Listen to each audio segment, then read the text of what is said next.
When we witness events such as children being blown to bits in wars, such as people losing their entire families in genocides, we might ask the question, why is there such extreme suffering in the world? We find an answer in Sahih Muslim, Hadith number 2807. Anas ibn Malik radiallahu ta'ala anhu reported that Allah's Messenger, peace be upon him, said that one amongst the denizens of hell who had led a life of ease and plenty amongst the people of the world would be made to dip in fire only once on the day of resurrection. And then it would be asked of him, O son of Adam, did you find any comfort? Did you happen to get any material blessing? He would say, By Allah, no, my Lord. And then from amongst the inmates of paradise, a person from amongst the people of the world will be brought who had led the most miserable life. And he would be made to dip once in paradise. And it would be asked of him, O son of Adam, did you face any hardship, or had any distress fallen to your lot? And he would say, By Allah, no, my Lord. Never did I face any hardship or experience any distress.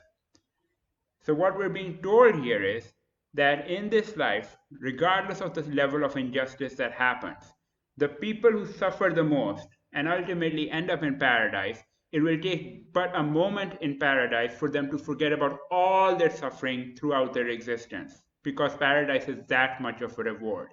And by the same token, those people who led a life of luxury while oppressing others, those will be dipped in the hellfire for just a moment, and in that moment they will forget everything good that they had ever experienced in this life.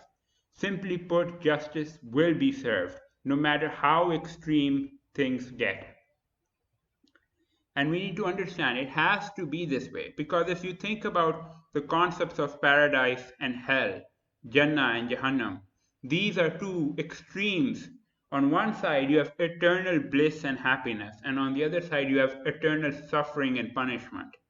In order for people to be split into these two categories, there has to be a gulf between them, meaning those that are good need to be tested, they need to be put through the ringer, through suffering, so that they can clearly demonstrate why they deserve going to paradise.